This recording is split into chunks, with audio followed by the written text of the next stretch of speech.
নমস্কাৰ লোকেল মুৰ্গী ফাৰ্মিঙলৈ সকলোকে স্বাগতম। আজি কথা পাতিব লৈছোঁ যে মুৰ্গীৰ যি আপোনাৰ শ্বাস প্ৰশ্বাসৰ বেমাৰ বা আপোনাৰ মুখ খুলি খুলি হাৱা লোৱা, উশাহ নিশাহ লোৱা সেই বেমাৰটোৰ বিষয়ে ক'বলৈ ওলাইছোঁ।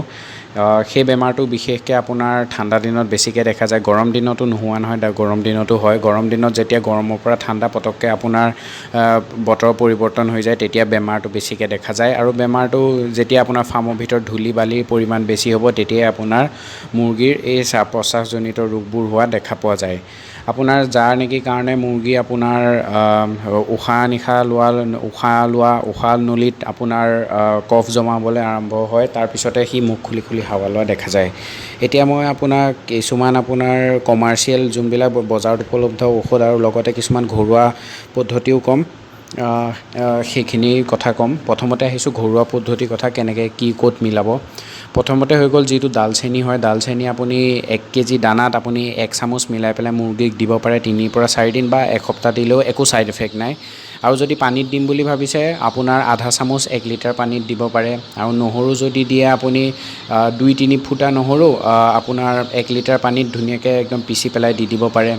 আৰু কিছুমান আছে যেনেকৈ আপোনাৰ হৈ গ'ল যোনটো ছজিনা গছৰ পাত, সেইটো দিব পাৰে। এল'ভেৰা দিব পাৰে বা তুলসী গছৰ পাত দিব পাৰে। এইখিনিও আপোনাৰ মুৰ্গীৰ শ্বাস প্ৰশ্বাসজনিত ৰোগত 100% আপোনাৰ কাম কৰে।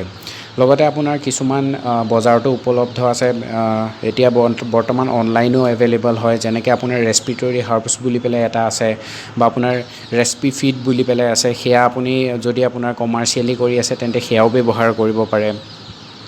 আৰু এটা কথা মনত ৰাখিবলগীয়া যে আপোনাৰ যেতিয়া মুৰ্গীৰ এই শ্বাস প্ৰশ্বাসজনিত বা ৰেস্পিৰেটৰী ইছ্যু হয় তেতিয়া আপোনাৰ মুৰ্গীৰ ইমিউন ছিষ্টেমটো যথেষ্ট ডাউন হৈ যায়।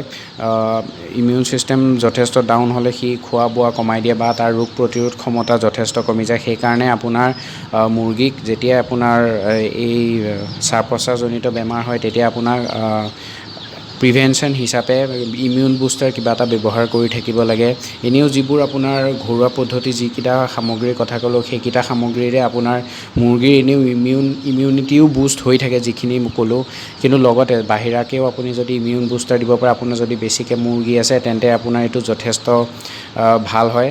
এনেকুৱা নহয় যে অকল আপোনাৰ CRDটোকেই CRD বেমাৰতে অকল আপোনাৰ শ্বাস প্ৰশ্বাসৰ বেমাৰ হয়, সেই প্ৰব্লেম হয়, সেইটো নহয়। CRDটো হ'ব পাৰে, কোৰাইজাটো হ'ব পাৰে। যদি আপোনাৰ মুৰ্গীত ৰাণীক্ষেত হ'বলৈ প্ৰথম ষ্টাৰ্টিং হৈছে আৰু তেতিয়াও আপোনাৰ এই শ্বাস প্ৰশ্বাসজনিত বেমাৰ হ'ব পাৰে। আজি ভিডিঅ'টো ইমানটোৱেই। যদি আপুনি চাই পেলাই বা শুনি পেলাই ভাল পালে তেন্তে আপুনি চেনেলটো ছাবস্ক্ৰাইব কৰি দিব পিছলৈ আৰু নতুন ভিডিঅ' পাই থাকিবলৈ। বৰ্তমান ধন্যবাদ।